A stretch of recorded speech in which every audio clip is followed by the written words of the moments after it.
Yes, mga igala, may adlaw ka na itong tanan. Welcome din sa itong panaguban sa itong tulumanong tambayan sa Radyo Pilipinas. Kauban ninyo Armando Feniquito, mga igala. Anyways, mga katambayan, kamusta ka mo diha karon no? Anyways, limingon ako, God bless us all. Pero ay na lang, kaya basi inunta nga, paka-Diyos nun daw. Although, di man daotan siguro may God bless us all, no? So naman ito na dito. Anyways, mga katambayan, kamusta mo diha no? I hope na mo sa mayong kahimtang karong panahon no. And I hope no, okay, especially nag-ulan-ulan kada hapon no. Nada sa inyong area basig kung ano, nagiulan na diha. So ingat-ingat sa katong mga nagmotor. Ay ganun maminaw mo sila kung nagmotor. Anyways, mga katambayan no, dapat focus lang kita sa driving mga katambayan no, kung nag-drive no, kung kotse okay lang, minaw tas sa kwan, pero kung kwan ayaw mong tanaw sa live stream no, focus lang tanong kay madungog gyapon ta ninyo kung nagsakyanan mo. Pero kung nagmotor mo, focus yung tanan inyong kwan dito no, ayaw gid mo kayo kanang kay ma-distract mo si mo ni dahilan non madisgrasya mo. Anyways, mga katambayan no, atong hisgutan karon no, mga nagunang issue gyud no, og ubang pang mga hisgutan na naangay natong tambayan mga katambayan no. Anyways, karong hapunan no, atong hisgutan no, atong nahitabo dito tung sa Santa Cruz man siguro to nga local civil register no, giimbestigahan sa tuang National Bureau of Investigation 11 mga igala kung asa dunay nakasuhan no. Pero unsa bagid ay ni mga higala nganong mo kan magid no, actually nganong maabot mo sang nganong isangpot mo gud singon ani actually namo gud ni issue gud no, timing kayo with the Alice Go case mga katambayan no, nga una diha ni gamit daw allegedly o kanang birth certificate pinaagi sa katong ginaagi nila og kuano late registration. Actually sa mga panahon nga kuano itong panahon na wala pa, dili pa uso no, tung wala pa gina-require ang mga authenticated birth certificate like tung una early 2000 mga mid 2000 or early 2000 mga igal atong gina-require tong NSO nga karon PSA na nga authenticated na birth certificate no. So wala na uso good no. And then dira pud mga igal no, diha din nato na discover mga igal na ba mga ambot lang kung nabay ubang LCR mga igal pero na kuan nga wala ginaagi sa tama nga proseso with the Alice Go. And then mo nang hitabo katong naay usa ka Chinese national nga nag-apply og passport dito sa diha sa DFA no, passport. And then pag-ingon nga kuan dili kasabot og Filipino, so English no. Ang kuan niya nakabutang sa birth certificate is hilot pero iyang gikuan kay sa ospital siya gipanganak. No, so how come daw nga na yun ana sumoto dito nagugat ang tanan no. And then after mamundong panahon na kay namo ko sa Cebu ato nga at that time no, nung gi-invite ko for a press conference pero ako sa Cebu nagkuan ko dito na ako'y nag-judge ko dito kuan tawag ani mo na siya gipakuan nila dito mo to'y hinungdan nga nung nagkuan hantod sa nakakuha na sila og 1,500 no ka mga kuan nga na issue to Chinese nationals no, and mo na to hinungdan mga igala. But anyways, during the kapiyan sa Bagong Pilipinas mo ni ang gi-reveal una no, una diha mga igala ni Attorney Arcelito Albao ang Regional Director sa NBI 11 og kani siya mga igala no, through the Special Investigator 3 sa NBI nga si Sir Geraldo De Luna, iyang mas napalawman no ang maong kuan. And karon nanay pila ka mga personahe ang na-file na og kaso apil ang dating hepe nga gi-relieve tong niagi no, gi-relieve nga pasakahan pa lang og kaso sa National Bureau of Investigation. Alang sa ubang mga kuan no, detalye sa maong issue atong paminawon mga igala no, una diha mga igala si Attorney Arcelito Albao no, apil na diha mga igala og si Special Investigator 3 NBI Special Investigator 3 Geraldo De Luna. Paminaw na to. Good morning.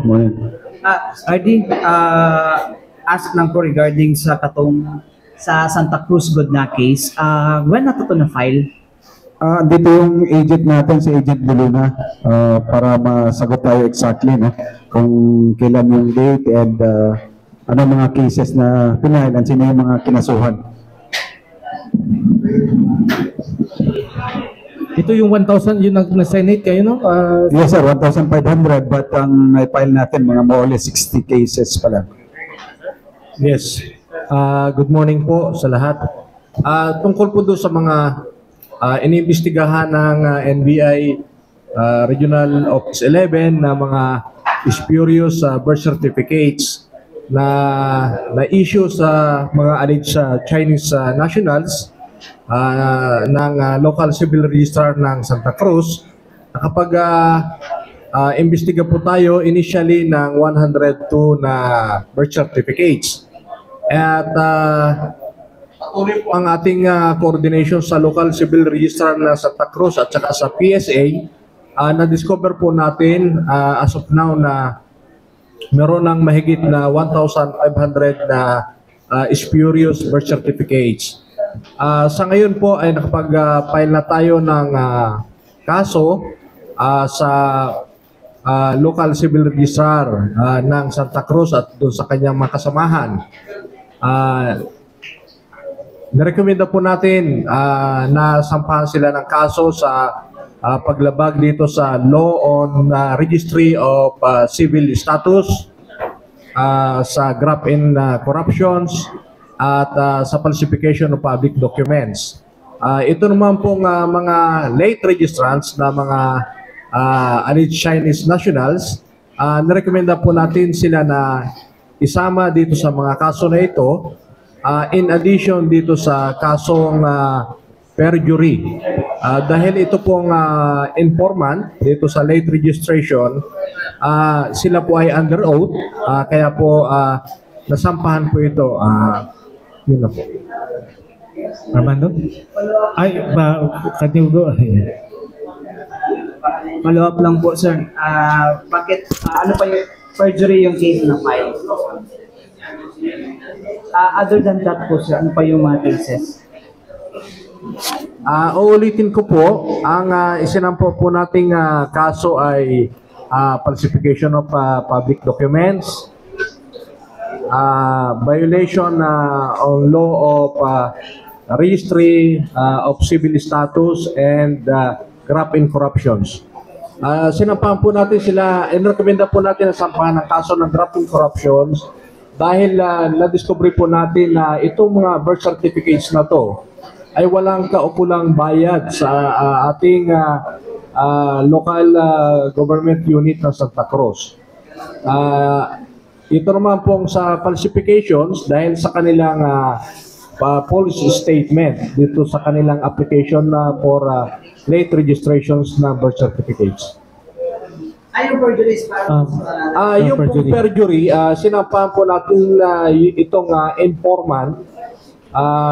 Sometimes po ang informant ay yung late registrant or your kanilang parents or other person dahil meron po silang pinirmahan doon sa late registration ng birth certificates na under oath. So that is perjury. So yung nag-avail ng birth certificate, sir, ang sinampahan natin ng perjury?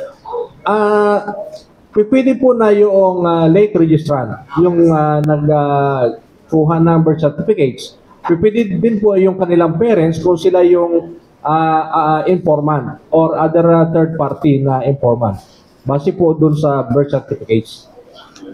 So ano po yung basis, sir, bakit yung nasa yung civil registrar? Dahil sila po ay may active and direct participation sa pag-process. Remember na sila yung tumanggap nitong application, sila ang nag-prepare at sila din po ang nag-register. Meron po itong mga ebidensya dito na discovery tayo, nandun po ang kanilang mga pangalan at mga perma. Base po sa ating investigasyon, doon sa initial na 102 na birth certificates, sinegregate po natin ito sa by year. And na-discover po natin na by year 2021, merong 24 birth certificates. So ito pong lahat na ito ay narekomenda na po natin na masampahan ng kaso itong LCR ng Santa Cruz at saka itong kanyang mga clerks. For the 2019, meron po tayong na-discovering 20 spurious birth certificates. Nairekomenda na din po natin na masampahan itong LCR ng Santa Cruz at ang kanyang mga kasamahan ng 24 counts nitong kaso ng violation na on law on civil registry of civil status, falsification of public documents, and graft and corruptions. For the year 2018, naka-discover po na tayo ng 56 spurious birth certificates at dahil sa voluminous po yung records, dinicide po natin na i-divide ito by 3. Hopefully by this week we will forward the records of the case for the first 20 spurious birth certificates with the same recommendation na sampahan itong LCR na Santa Cruz at ang kanya pang mga kasamahan na clerks ng mga nasabi ding paglabag sa batas. Yung total counts na po nila ng kaso po na ilang kinakaharap? Sa ngayon po, meron na po tayong nairekomenda na total na 44 counts ng violation ng law on the registry of civil status, falsification of public documents, and graft and corruptions. Update po sa mga individuals involved po. Ito po mga individual involved, itong LCR na Santa Cruz, ang latest information po ay siya ay sinuspende and then inilipat ng departamento ng mayor ng Santa Cruz para hindi na po siya makagalaw sa LCR. At ito naman pong kanyang makasamahan ng mga clerks, hindi na po na-renew yung kanilang kontrata dahil ito po mga ito ay mga job order employees. Sir Jerry, yun pong 102 names na involved po ng mga sa name na nakalagay sa birth certificates are all Chinese names po ba or Pinoy names lang na merong Chinese na apelyido? Lahat po itong 102 na ito ay mga Chinese names. Yung pure Chinese names po?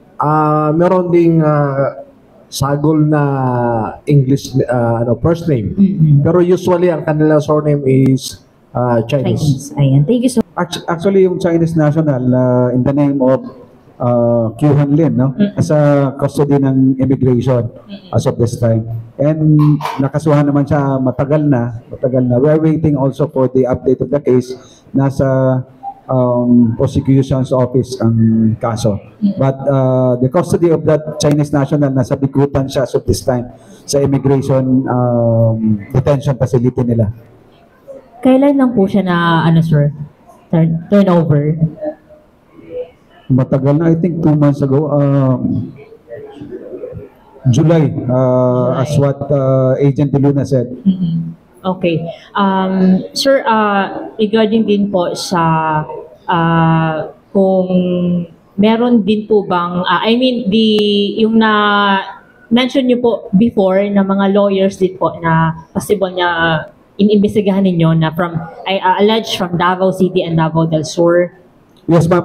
We are planning to issue a subpoena to them. Inuuna lang namin tong mga kaso for LCR kasi nung nag-attend kami ng Senate hearing doon sa Senado about this 1,500 spurious or fake birth certificates. At ang gusto kasi nila, meron munang makulong na taga-gobyerno. Kaya ang ginagawa namin this time, binabanata namin kasuhan itong mga involved na mga taga-LCR ng Santa Cruz. So ito yung inuna namin. Then sa mga Chinese nationals din na nakapangalan doon, medyo, although meron na kami mga nakasuhan, medyo nahirapan lang kami kasi itong mga pangalan na sa birth certificate ay hindi ito mga totoong pangalan, gawa-gawa lang. Hindi namin alam kung sino itong mga Chinese nationals and hindi rin namin alam yung mga possible addresses nila. Kaya medyo nahirapan kami. Although meron na rin kaming nakasuhan na nalaman namin kung sino sila. Pero sa lawyer, sir, Sa lawyer, papatawag pa namin kung sino itong isasapina namin. mga ilan po ito sila, sir? Estimated at around mga 6 to 7 lawyers siguro. Based doon sa mga documents na nakalap namin, nakuha namin. Within Davao region lang po, sir. Merong Davao del Sur, meron din Davao City. Sir, back to, just for clarification lang, sir, ilan po yung mga LCR officials from the Santa Cruz yung pa-filean po natin ng case or na-filean na ng case? Yung napailan na natin ng case, 4 na. Yung pinaka-chief nila before, si Mario Tizon, nakasuhan na. Ang sabi nga ni Agent Beluna, siya yung may hawak ng kaso, nasa 44 counts na yung na-file na kaso. No? Different cases yung pinal natin, Anti-Graft and Corrupt Practices Act, falsification of public documents, violation ng Civil Registry Act, and such other related cases. Kailan nga po ulit na-file yung case, sir? Nakapag-file na tayo ng 3 beses, iba-ibang mga dates nito, no? I think Agent De Luna could elucidate further sa mga dates kung kailan na-file. Okay, sir. Ang first case, na-file ito last week ng August. And then, dalawang kaso naman, yung na-file nitong month of September. And then, this week, hopefully, makapile ulit kami ng another case. Sa ilang tao, sir? Isa or dalawa? Additional po ba? Depende ito doon sa mga nakikita namin na involved po sa issuance nitong spurious birth certificates. Pero isa yung sigurado yung nagre-register itong local civil registrar na si Mario Tizon. Kasi nandun siya yung nag-register nito mga to, nandun ang kanyang name and signatures. Na-mention ko na nagbabari ito dahil itong mga nag-re-receive at na nag-prepare nitong mga spurious birth certificates na to, itong mga clerks. Sometimes, yung lahat ng spurious birth certificates ay prepared by one person. So, in that case, dalawa lang sila ni Mr. Tizon na mapailan. Currently, sir, ito, andyan pa rin po ba sila nagtrabaho or saan yung whereabouts po nila? Si Mr. Tizon, ang latest information, sinuspindi siya ng LGU Santa Cruz and then later on, i-transfer siya sa other department. And then, itong mga involved na clerks, ang information natin ay hindi na renew yung kanilang kontrata sa LGU Santa Cruz dahil itong mga ito ay mga job order clerks. So, mao to mga higala, no? Ang issue, no? Taas-taas nga issue mga higala. And I think I don't know if this will be an uphill battle, no? Pero katong kuan, I think, no, namang guna ay provision good sa kuan mga higala or na jurisprudence mga higala with regards na kung basig ko dili to kuan no, basig dili involved yun or wala gilabot pero nadamay lang siya, it's because siya ang head sa kuan. Patas-taas mo itong investigation to gingon ni Sir De Luna mga higala. So, depende na sa ipresenta nga kuan investigation, but under general rule mga higala nga pag ikaw usa ka head sa office mga higala and then you have this kanang ginatawag nato nga ministerial power nga mo accept, tama ba ko? Ay ambot lang ha, nakalimot nako, but this is in crim law to mga higala nga pag ikaw sa ka head sa office ug dili nimo na i-scrutinize ang mga documents nga gipasa sa imuhang tao, then maging liable ka for Anti-Corrupt Graft and Corrupt Practices Act, no? Okay, wala man nimo nagitan-aw, nganong di man nimo naikuan nga ikaw man ang naay power nga mo approve or mo disapprove, di ba? So, basi ana ang kuan. But anyways, based sa gingon ni Sir Sir De Luna, mao to ang ilahang findings, sa ilahang investigation na nagresulta sa pag-file og kaso dito sa Office of the Ombudsman mga tambayan. Anyways, mga tambayan, balik ito man lang sa mga importante. Pahinumdum niya to si Bian.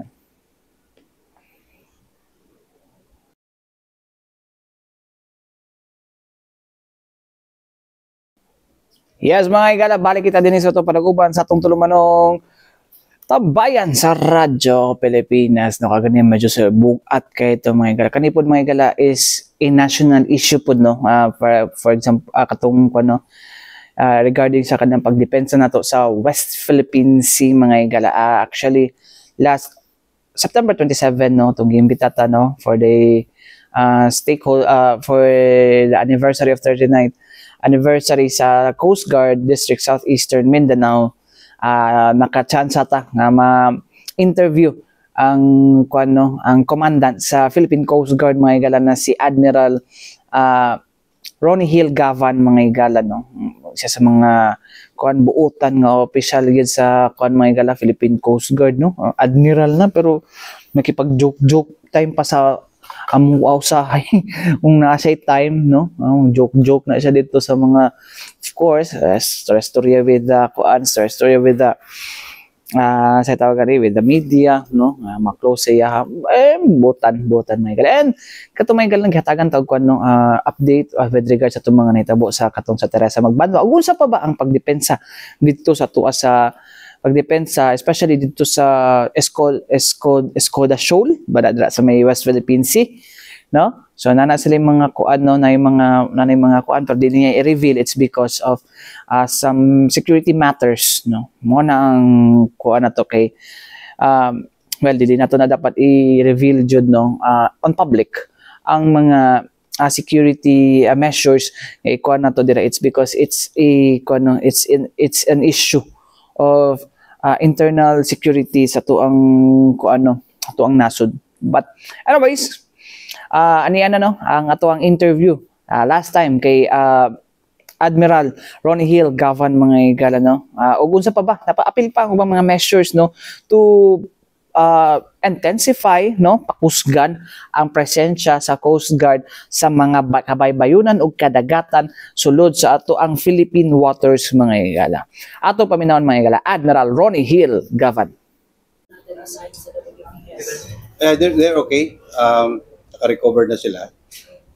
When they arrived Palawan, they underwent medical and psychosocial intervention. So, okay na sila. So how many are they, sir?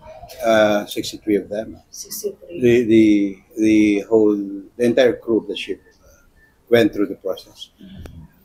Kasi na-expose sila na medyo matagal sa area. Pero 4 lang naman yung talagang medyo naapektuhan, as you must have seen when they arrive. So, what din yung na-apektuhan, sir? Ay, yung naka IV at the time. When they were diagnosed to be dehydrated somehow. Okay naman na sila. Okay. Okay po. Sir, may ipinalit ba sa Teresa Magbanwa, sir? We've been very creative this time around. So we have a very wide options operationally. So leave it to us. But what we can assure the public is we have not left our claim. We are always there.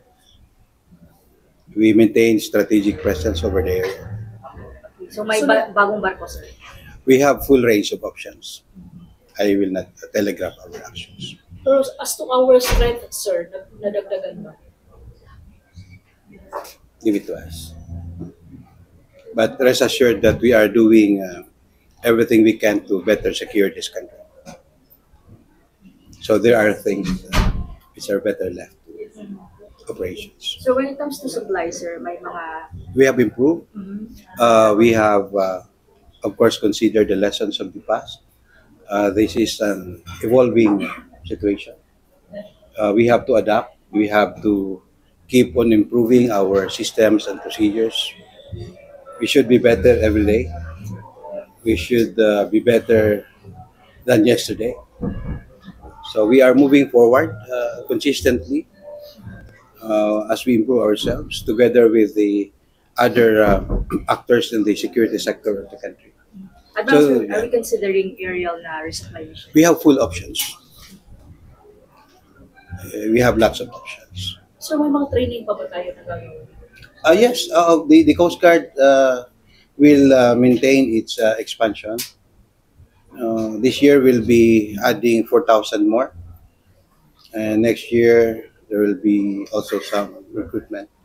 So we'll be fulfilling our obligation to fill up our table of organization because we need it. Sir, upcoming ngayong election, sir, ano yung mga security measures din also ng prepared ng Coast Guard po? We will secure the transportation network of the country. It is the primary role of the Coast Guard. So we will make sure that everything, the logistics relative to elections will be delivered as efficiently as they should. Naka-heightened alert na ba guys? This time, no. But we will be working as before. We will be working together with the other deputized agencies, including the armed forces, the police, and the others. Sir, what's your move, sir, na para mas ma-intensive mo yung visibility sa ating mga baybayin? For the Philippine Coast Guard, we have three core functions: safety, environmental protection, and security. So we will be adding more substations in our coastal communities. And we'll be adding more small boats. We'll be adding more ships. The Coast Guard is enjoying very, very good, in fact, extraordinary support from Congress and the Senate. And the President has been hands-on in ensuring our modernization. So we have very good prospects becoming hopefully the strongest Coast Guard in this part of the world. Sir, would you mind to expound, sir? Through medical examination, their blood were checked, tapos nagkaroon ng counseling to make sure that they are okay. So medyo matagal din yung exposure. Minsan kasi hindi alam ng tao na may effect na sa kanila yung prolonged anxiety. So we are, in the Coast Guard, we believe that we are only as strong as the people that we have.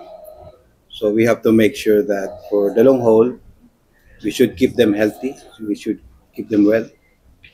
That's why we are taking these steps to make sure that we have an able and willing workforce all the time.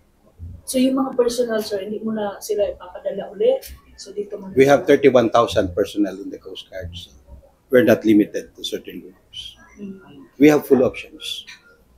So gipayo ba nato ang tera sa Magbanwa? Yes, it's now undergoing repair. Asa gud na portion ang guba gid ato sa Hull, above water. dako gud siya ang damage. Relatively, it is critical to its systems. Ay maapektuhan kung dili natin siya i-kaya.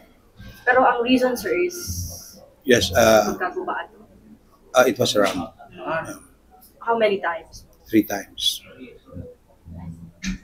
So, May appeal ba tayo with the Chinese Coast Guard, sir? it doesn't belong to me. Policy issues belong to the National Maritime Council. So I will only speak on operations. But rest assured that your Coast Guard will remain committed to its role to secure this country. And this is not the role of the Coast Guard alone. This is everybody's role. This is every Filipino's role. It is our fundamental duty to defend and protect our country, including the media. So I'm also taking this opportunity to thank you for all the support that you've been giving to the Philippine Coast Guard and to our partners, the armed forces, and the other players in the security sector of the country.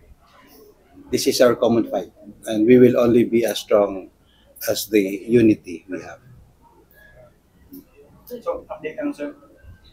Nagpapagaling na yung mga personnel mo. No, it's not as worse as you think. After the prolonged exposure, some of them got dehydrated kasi kulang ng supply ng tubig, kulang din sila ng supply ng pagkain, and they were exposed to drinking desalinated water na yung mga filters niya hindi na natin masyadong na-sustain due to some challenges in between. So we had to make sure that they're okay. So they went through medical examination. So, recuperating na. Yeah, wala namang na-hospital talaga na. Yung mga naka-dextrose after a while, naka-recover naman from dehydration. So And our doctors also and nurses attended to them. they were already released. Yeah, we gave them the rest that they need to rejoin their families.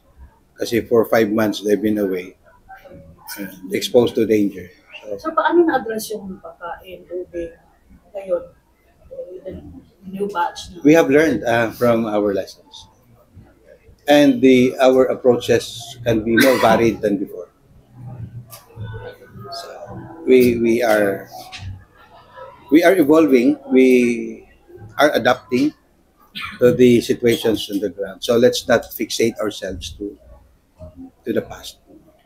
We have to move forward. We have to find ways on how to better secure this country. At the end of the day, our objective is simple: no reclamation on the area, no destruction of the marine environment, and our fishermen should be able to fish.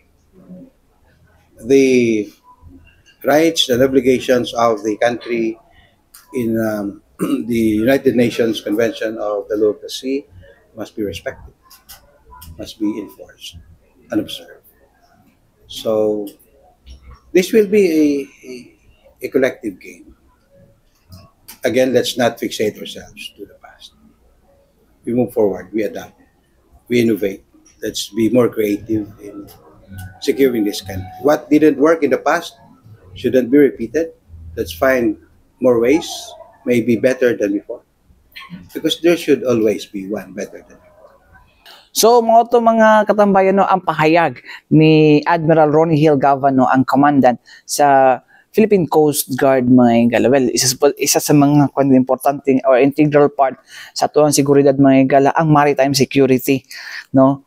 Together with the other agencies, mga igala, like Philippine Navy, no, sa atong Armed Forces of the Philippines, and then ang Philippine Coast Guard, no, under sa tuwang DOTR, no, they are on the law enforcement side, mga igala, along with the PNP Maritime, no. Importante gyud nga mapakusgan gyud nato ng ato ang seguridad sa kadagatan, mga igala. It's because mo po na ubang pong agianan, no, sa ubang mga tao nga dunay daotang laraw diri sa tuwang nasod, mga igala. Otherwise, mga katambayan,